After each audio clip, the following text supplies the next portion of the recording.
Okay. I think we should begin then. Okay, let's begin.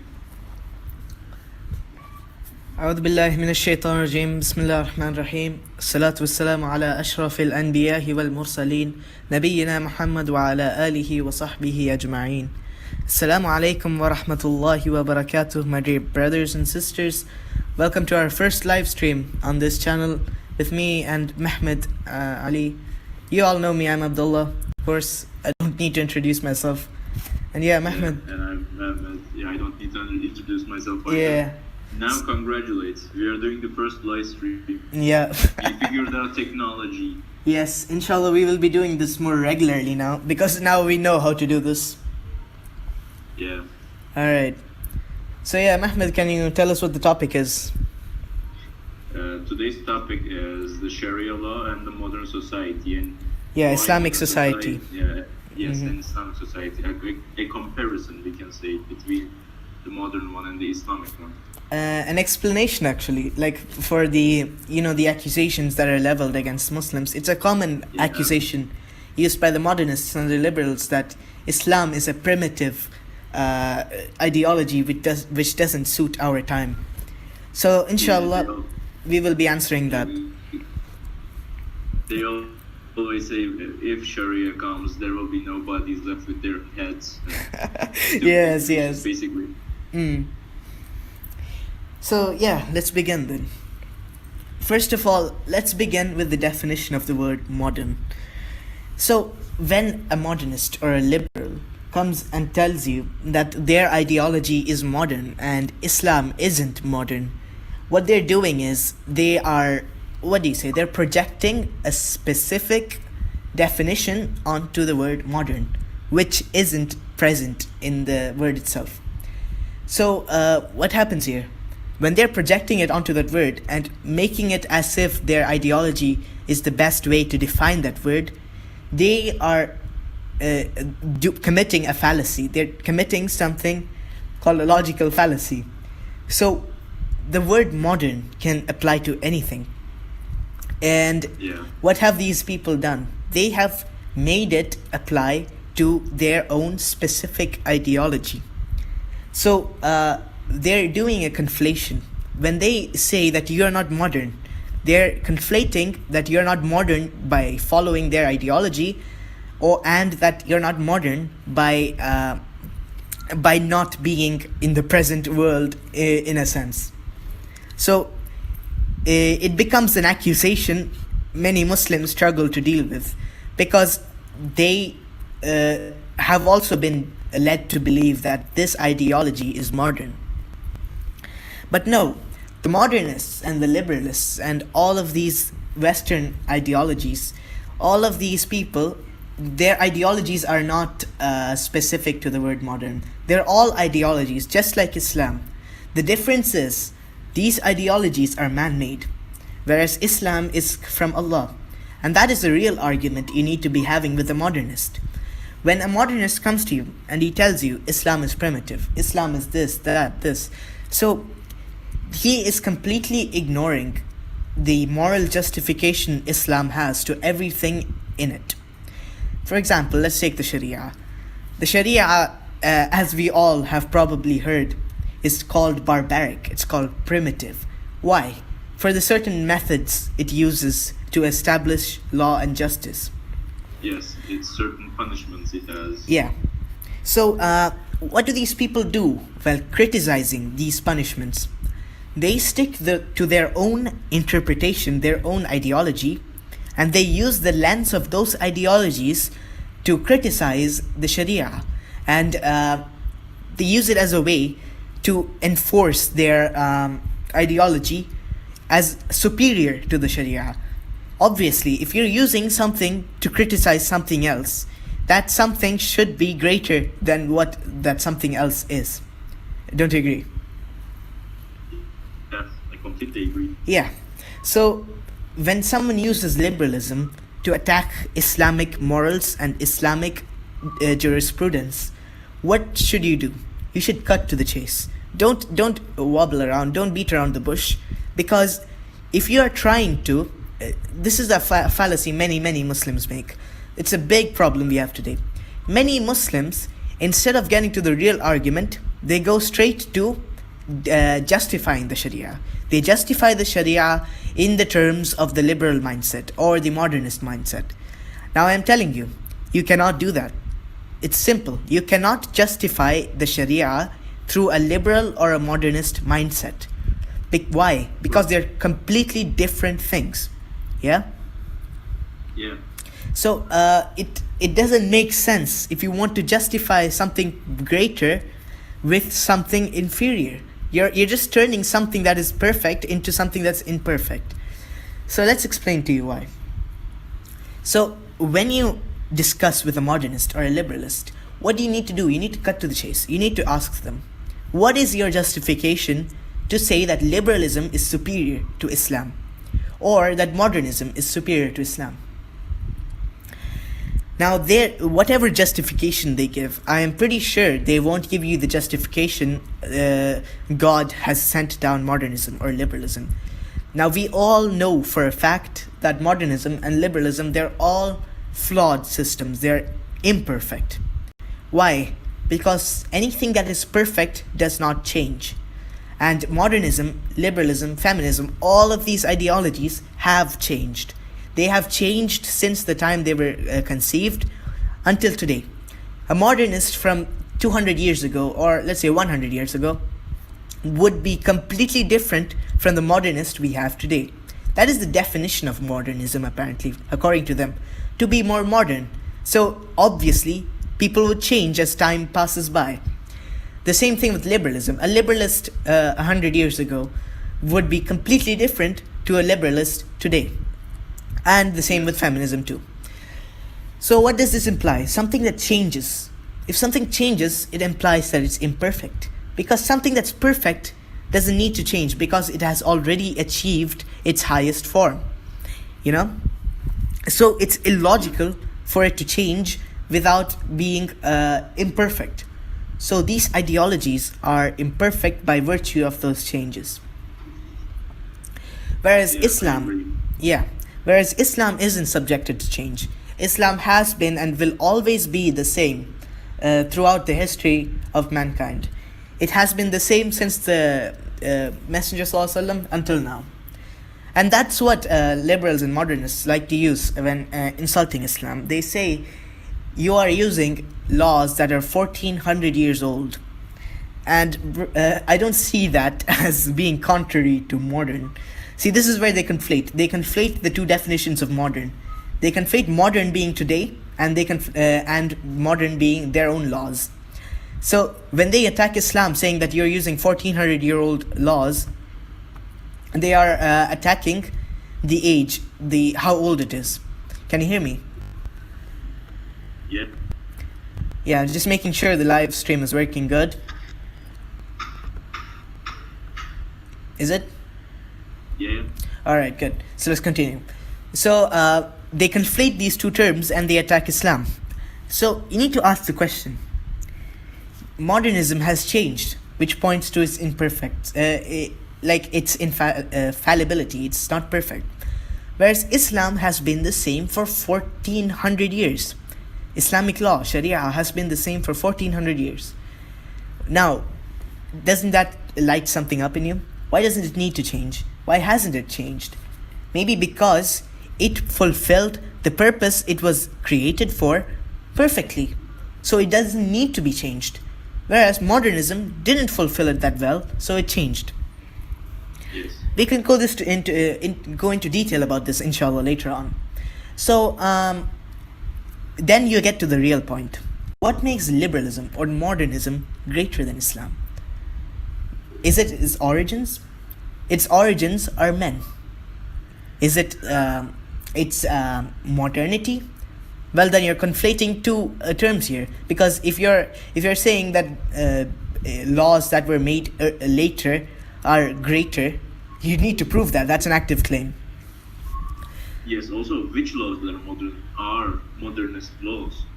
There is a strict definition for modernism. That's another thing that it lacks. Yeah, there is a specific, it lacks a proper definition.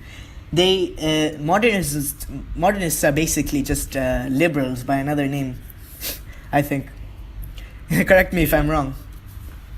There are some differences, but they often collide with each other. Yeah, they borrow a lot from each other.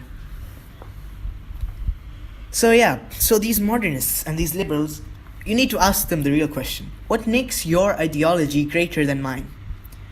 And then they will try to justify how. They can only justify in a few ways. They don't have the divine justification Islam has. They will tell you, okay, well, this is more modern. Then define modern. It came later. If it came later, you're making an active claim that something that came later is greater. Okay, what else can I use to justify modernism? It sounds better. Okay, that doesn't establish a proper law system by sounding better. If there, communism sounds good. Yeah. Also, when you take it at face value. Exactly. That's the thing, these liberal modernist ideas, they are all projected as something great. Like most of the people, most of the Islamic world, what is their contact with the liberal and the modern world? The media. Huh? Of course, the colonizers. British. Yeah, that was earlier. That was far earlier. But nowadays, the youth, they have the media. They come into contact with liberalism and all these ideologies over the internet, and they see, like, what do they see? Do they see the reality of these ideologies, or do they see something that is exaggerated? Yeah. Yeah, it's colored pink and it's sugar coated. Exactly. They're seeing something that's sugar coated. See, these media outlets, they paint an image. They paint something unrealistic. They paint a utopia of sorts where all liberal ideals apparently come into play and create such a harmonious utopia. Now, everybody who knows anything about the actual laws of liberalism and modernism knows that is not the case. That is not the utopia you actually see in liberal countries today. Now, yes. Taking a look at liberal countries, look at what's happening in America right now. And America is supposed to be the bastion of liberalism, if I'm not wrong. Yeah. And they are being they're being embroiled in revolts and all these protests. Yeah. So now you get modernists. They'll be like, okay, fine. What makes Islam greater? Then you get to the real argument. This is the real substance of the argument. When you're making da'wah to someone, this is where you should start with. You should start with the foundation. The foundation is whether God exists or not, whether Allah exists or not. First, you have that argument with him. It's very easy. You just use one of the numerous arguments proving his existence. For example, the contingency argument. Anything. You prove that to him. Cosmological argument is pretty good as well. Yeah. So you prove it. You prove this ideology to them. To prove the existence of God to them. And then you move on to Prophet Muhammad ﷺ. There are many arguments for the prophethood of the Messenger ﷺ. Just detail his life, his character. Do all of this, and then you show the modernist. See, the laws that you call primitive and you call backwards have divine origins. Now see, when we speak about morality having a divine origin, what does that mean? How do you define God? Mehmed. Of course, all powerful, the perfect. Exactly, the perfect. So, if God is perfect, if Allah is perfect, what would something that comes from Him be? Of course, that will be perfect as well. Exactly. Something that God makes be imperfect. Yep. So, if morality, or let's say these quote-unquote backward laws, came from a perfect source, would it not be perfect? Of course it will be perfect. Exactly. So that's why Islam is superior to modernism and liberalism, because it is perfect. That is the substance of the argument. So now you have proven to a modernist or a liberal that Islam is perfect. So now let's take a look at the depth of these societies. What is an Islamic society? What is the reason for all these quote-unquote backwards, primitive, harsh laws? Let's take a Can I look. also put it here? The Yeah. liberals and modernists will always say, look, Saudi Arabia uses Sharia, Iran Yes, uses Sharia. yes, of course. Point at these countries, of course. Mm. And they will say that these are the Muslim countries, that they are what Islam is. Yeah. In fact, you couldn't be far from that. Islam couldn't be any more far than Iran's rule. Iran is Shia. Yes, Iran is first Shia, and also they're not using the true Sharia, as we all know. Yeah. If you know Islam for even a little bit, you would know this. So yeah, and also with Saudi Arabia, they aren't even using the proper Sharia. In Saudi Arabia doesn't implement the Sharia properly. Now let me tell you why that is a problem. Now, Islam, the laws in Islam, let's say, now people will say, oh, it's implementing some of the Sharia, so my point still stands. There's a problem with that. We should get to that later. It's a lengthy discussion, I'll tell you. Yes. So yeah, just pointing towards Saudi Arabia and Iran and showing statistics from there, it's a huge fallacy. It's just it's really, it gets really stupid at times, because these guys, they use the statistics, and they use it as proof apparently against the Sharia. But in reality, Saudi Arabia, Iran, none of them follow the Sharia. See, in Islam doesn't do half-takings. You either take all of Islam or you leave it. That is the distinction in Islam. If you leave one of the 5 pillars of Islam, you're not considered a Muslim. If you refuse to give zakah, you're not a Muslim, even if you do all of the other pillars. So just in that same way, if Saudi Arabia refuses to implement a tiny bit of Sharia, then they are not implementing the Sharia at all. Simple logic. But yeah, I will explain why this is so important to note later on in the discussion. So let's begin with the Islamic society. Now, the Islamic society is built upon harmony and peace. What does Islam attempt to do? What does Allah try to do? He tries to build a society, loving, caring, nurturing society based on familial bonds and kinship. Have you heard the hadith? There are numerous hadith on which the Prophet ﷺ says the importance of kinship, the importance of loving your relatives, the importance of respecting your parents, the importance of keeping your bonds with your brothers and sisters and all of your relatives. In Islam, to cut off a relative is very, very frowned upon. So what happens? Because of this really tight-knit social system, children who are born, they're never alone, because they have all these relatives who like them, they want to cherish them, and everyone loves each other. This Islamic society is built on love. It's built on these bonds. It's like a cobweb. All these intricate systems of connections create a cobweb, and a cobweb is so powerful. I've heard that it is more powerful than steel. Yes. So that is what Islam builds. It builds a perfect, a harmonious society based on love and cherishment. And Islam will do anything to achieve this harmony. And the means to achieve that are in the laws. Just like every other society. Every society has a goal to achieve, and their laws and systems will give the means to achieve that. Alright? Yeah. So yeah, what does Islam do to achieve this? Islamic laws are built upon the family system. The family is the core unit of the society. Like, if you have a happy family, you have happy kids. If you have happy kids, they get married and they make more happy families. So what happens? You have a happy society because all the families are happy. So Islam uses this family as the base. This base unit of a family is catered for. Islam makes sure that this family unit cannot be broken in any way. Have you ever heard the saying, to destroy a nation, you need to get to the kids first? Huh? Yes. Have you heard that? Of course. Yeah.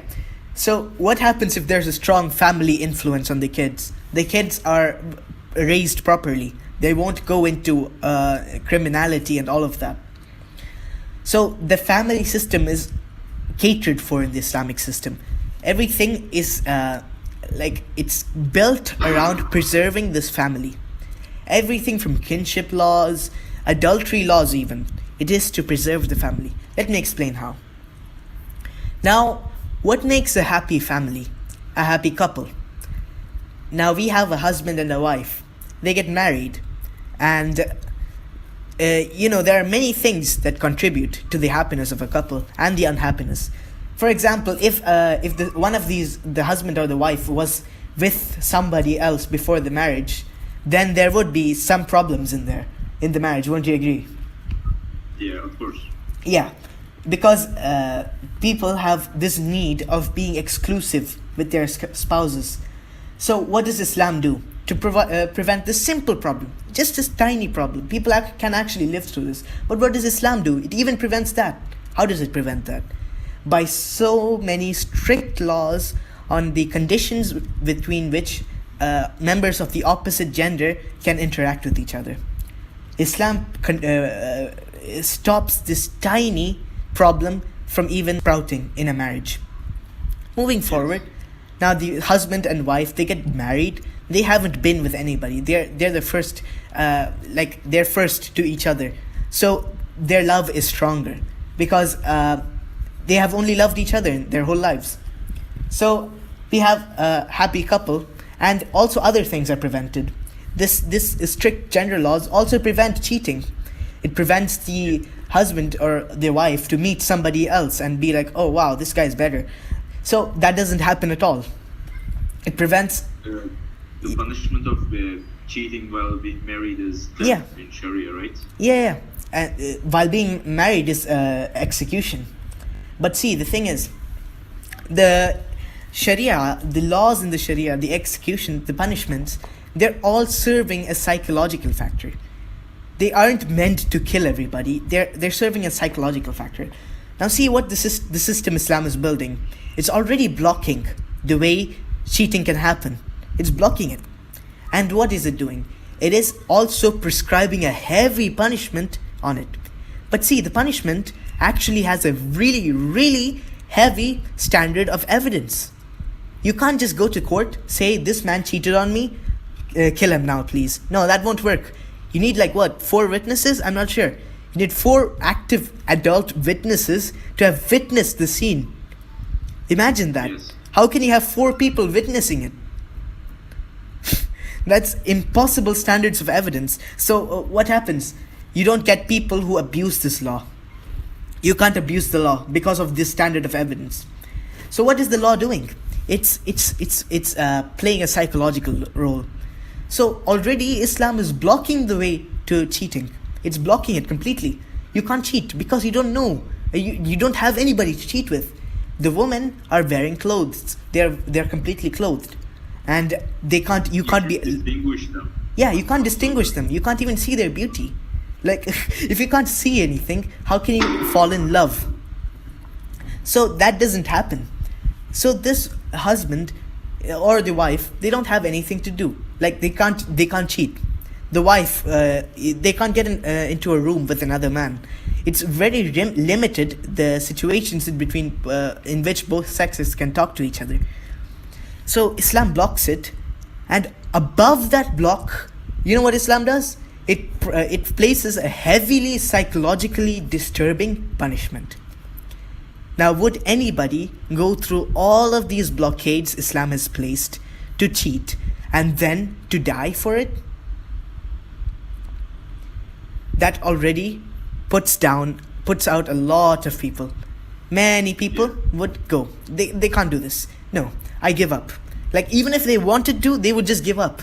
Because no, it's not worth it. It's not worth getting through all those blockades and getting to be with someone you never even saw probably, and never even spoke to, and then having to suffer death for it. So Islam is putting a really effective system to stop something so common today. You know how common cheating is in the Western world today? It's really, really common.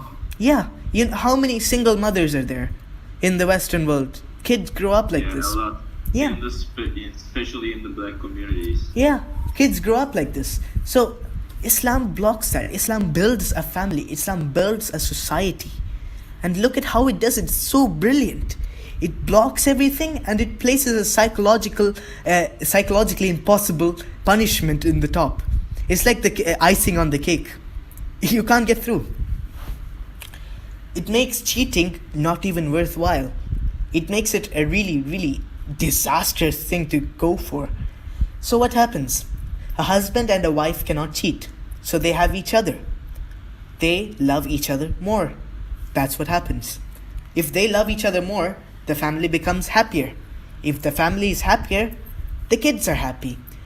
Today, we look at the Western world, so many orphans, like not even orphans, they're kids who grow up without a father or without a mother.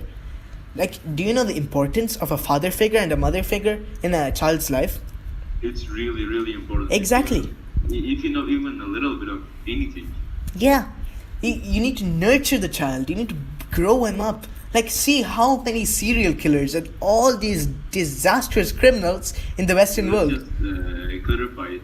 We're not saying anyone who doesn't have parents will become a serial killer. No, of course not. But see, all these mental issues, these psychological defects happening in the Western world, why is it happening?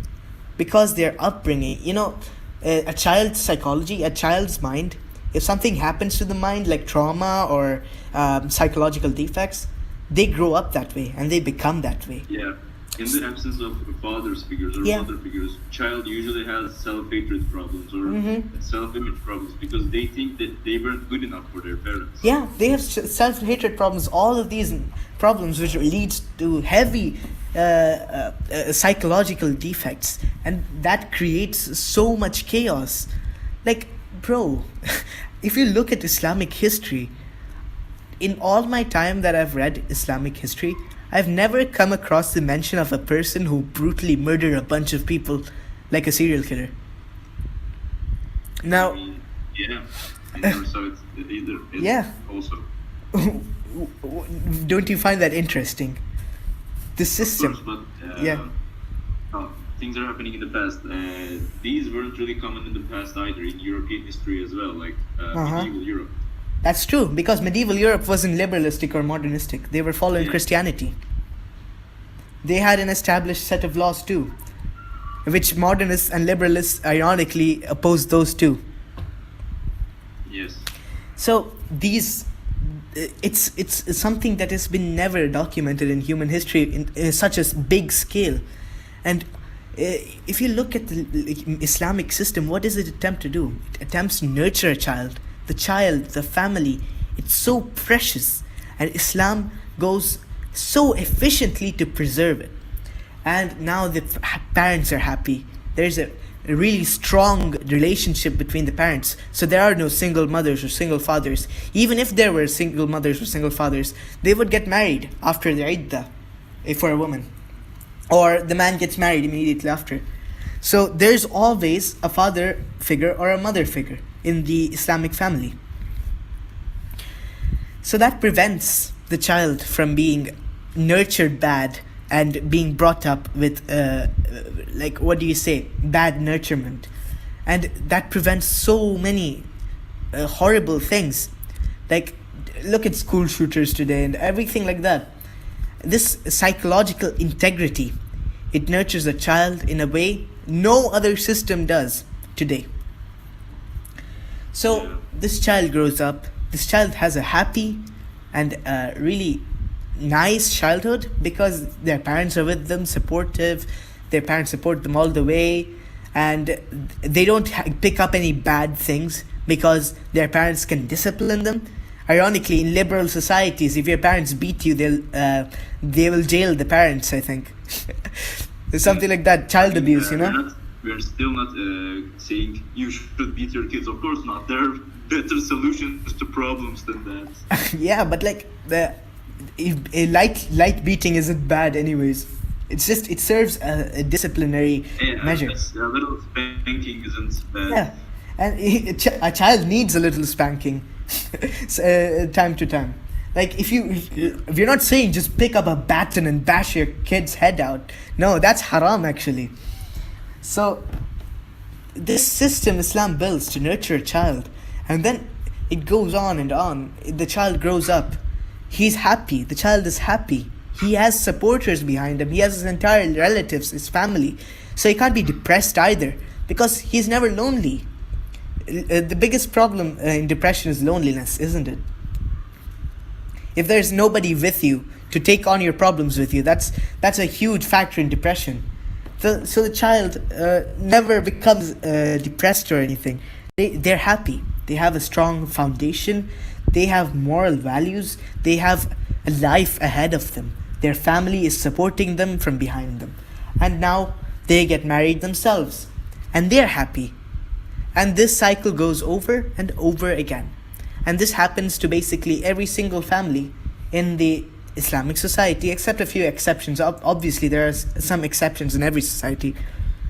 But yeah, this is the general thing that happens in the Islamic society. So what are we given here?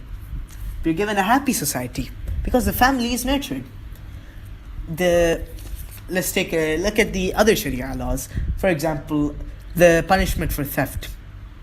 Theft is a really big crime, and it's not seen as good in Islam. Islam puts forward the punishment of chopping off of the hands of the thieves. But once again, what do we get? We get an impossible standard of evidence, basically. So once again, we are given a psychological impact. So calling these laws barbaric doesn't change the fact that these laws are more efficient than any liberal law would ever be. Now let's take a look at a liberal society and their laws just for comparison. How does a liberal or like a child in the Western world, modernist or like born to modernist or liberal parents, like you see, they don't have this concept of marriage as being obligatory.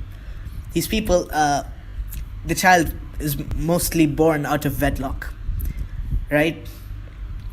So they don't really have this solid foundation to work with. Are you there, Mehmed? Yeah, I'm here.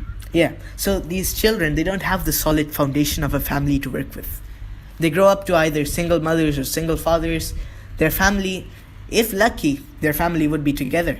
But they would go through a divorce later on because have you taken a look at the liberal system and how it combats problems? See, this what I like to say about these modernist and liberal systems is they attempt to combat real life problems with fairy tale solutions. For example, let's take the breaking up of a family. It's a problem, isn't it?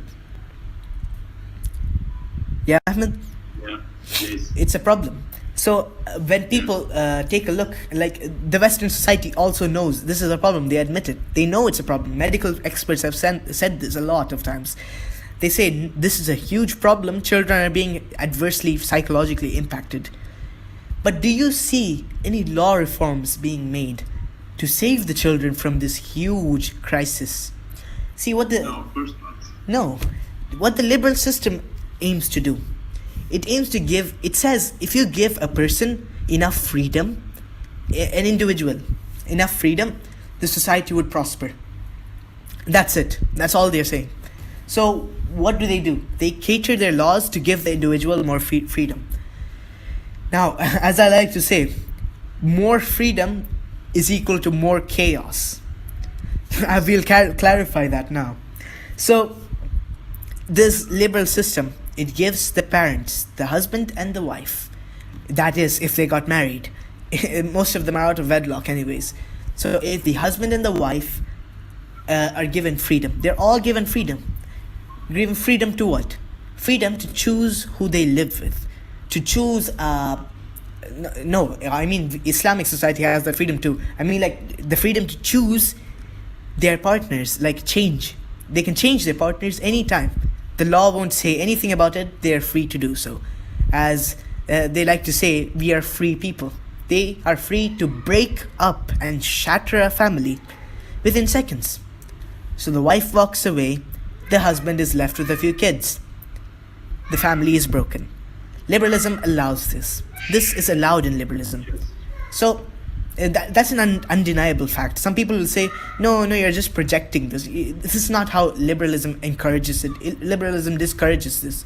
So see, bro, saying something is bad isn't enough. Like, for example, if you have a 3-year-old baby attempting to hold a candle, a burning candle, and then you say, no, don't touch it, it's bad. Would they still hold it or not? Of course they'd hold it, and you're not doing anything to stop it. It's the same thing they're doing here. Liberalism allows it. This is allowed in liberalism. The breaking up of a family. Now, over this, what do we have? We have the opportunity for this breakup to happen being presented right in front of the person. A woman can go out onto the street and she can meet a bunch of different men right there.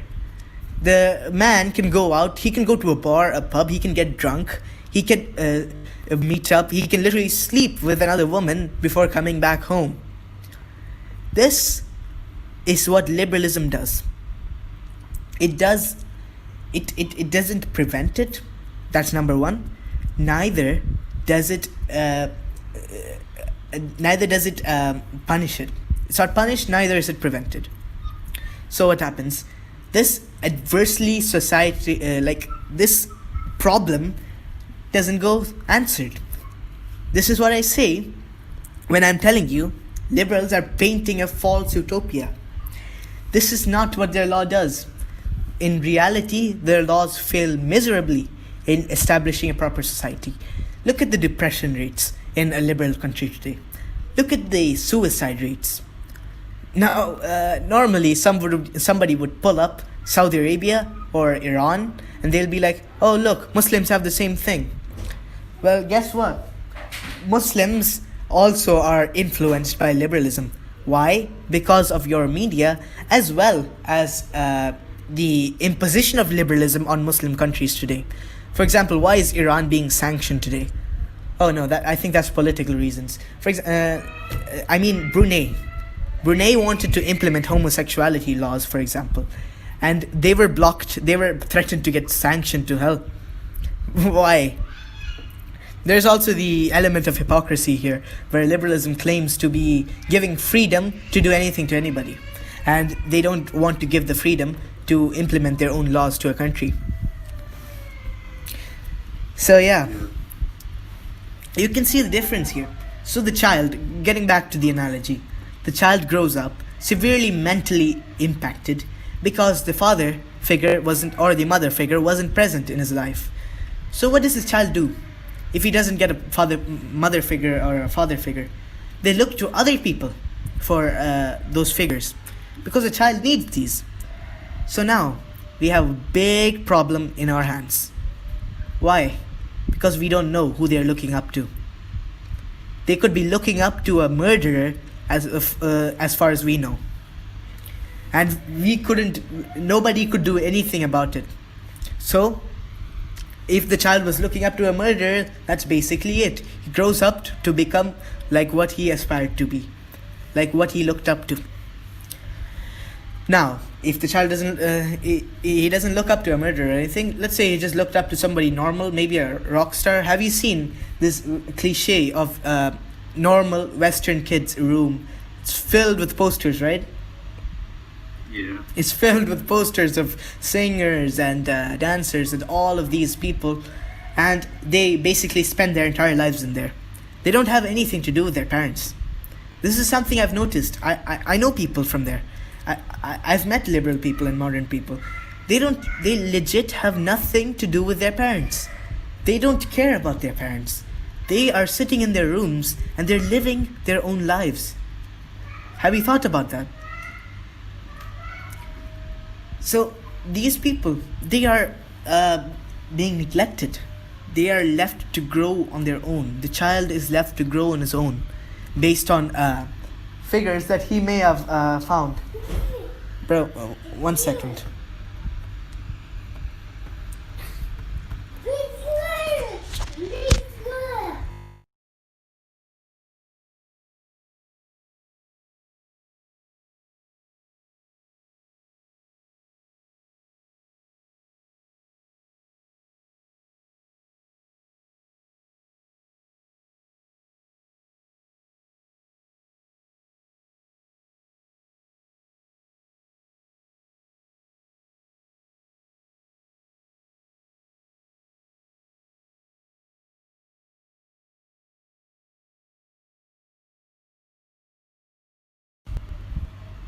All right, yeah, I'm back, bro. Can you hear me? Yeah. All right. So what was I saying?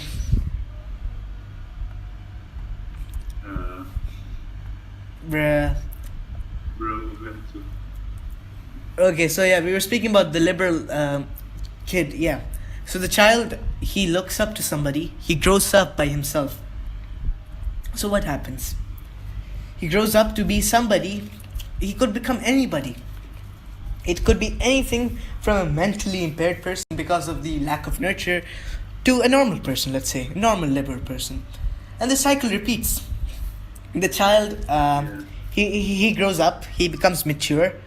He there is no limits, so he can literally go sleep with some random girl at his school, and then the girl gets pregnant at her teenage age out of wedlock, and then she becomes a single mother who struggles to upkeep the baby because she's too young to work. That's another thing. Yeah. And that becomes a huge problem. And the other child, that child will grow up worse than how his father went. It becomes worse by every cycle, basically. And so, what is let's say the basic goal of every society is to establish peace, harmony, and happiness. Let's say that. Which society is doing it better? Is an Islamic society which nurtures for every need of the child and the family doing it better? Or is a liberal society doing it better, where they let anybody do anything they want and they just say be happy? Which one is doing it better? Of course, the Islamic one. Is this a question? Yeah, that's the thing. So, how can you claim, like, don't you feel insulted when you say that the Sharia is backwards and primitive, while your own system is failing so miserably at the same laws that at the same the same destination your society is trying to achieve? Like a 1400-year-old system is doing a better job than your new and modern system in creating a happy family, a happy society. That sums up basically liberalism. This is what it is. It's disastrous. It is creating an utopia in the media. People start worshipping it. People start liking it. They see something they like. And then when they look into it, if they look into the laws, and if they see, can these be realistically applied to a society? It doesn't work out. It falls down like a house of cards built on water. So, these barbaric. So this is what we need to know. As barbaric as it may sound, like people are labeling the Sharia barbaric. Okay, sure it's barbaric. Why is it doing a better job than apparently modern system? That is the question that needs to be answered, and no modernist can have an answer for that except if they accept that Islam is superior. And anybody who's logical would come to the same conclusion. The Islamic system is superior. Why? Because it does the job better. That's basically the definition of superior. So yeah, that explains that. I think we covered why Islamic law is actually compatible with the modern world. Now we are using the normal definition for modern, not the imposed definition. Modern means something new, like present. The society of today is no different than the society of the past. Now, you can't. The only way, like people claim that people, like the society today is more advanced than the society in the past. Like, bro, even though we are technologically more advanced, we are still humans. The same monkey brains. Exactly, we're still humans. We are still the same species that lived here 1,400 years ago. Yeah, we're still stupid. Don't think you're superior to old people. We don't have superior intellect to any of them. So claiming that we're advanced is advanced in technology. Sure, we are advanced, but advanced in morality, No, hold the train there, bro. You're making a claim. Morality is not something that changes over time. Morality is objective. Objective. There's actually an interesting lecture by Hamza Zortzis on how morality proves God. And, I was listening to it. It was really good. You guys should probably listen to it too. So yeah, so morality doesn't change over time. Morality is fixed. It's set in stone.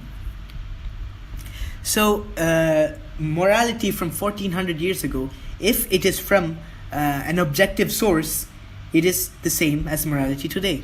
Like, it's like saying murdering somebody 1400 years ago was wrong, and today murdering somebody is right. Why can't you just turn the table around? But yeah, so that's what we get. The liberal society, all of these systems, they attempt to achieve a specific goal, but only one system achieves it spectacularly, and that is the Islamic system. Inshallah, yeah, that's good. Yeah. So yeah, if anybody has any questions, we could do a short Q&A, like start the conclusion before that. So yeah, in conclusion, of course, when a modernist or a liberalist comes to you, you need to ask them the real question. What makes it greater? What makes you greater? What makes mine inferior? And then you tell them, why is your system failing so badly? Why? Why would a perfect system fail so badly? Yeah. Yeah. So alright, I think we can conclude now. Thank you for watching, everybody. This was our first live stream. Alhamdulillah, we somehow got it working, me and Mehmed. Somehow. Bro, I kept saying yeah. Okay, Bruh. of course. I didn't say anything meaningful. That's fine, bro. Alright. So if you have any questions, we can do those, or else we can end it here. Yeah, let's end it. Alright then, thank you for watching, everybody. Assalamu alaikum wa rahmatullahi wa barakatuh. Also, yeah, Mehmed, say your subscribe thing now. Yes. Subscribe right now. Okay, do it or I will eat your pancreas. This is not a Epic. empty threat. This is a real threat. I will find your location, I will find your house, and I will personally eat your pancreas. Excellent. Okay. Thank you for watching, everybody. Assalamu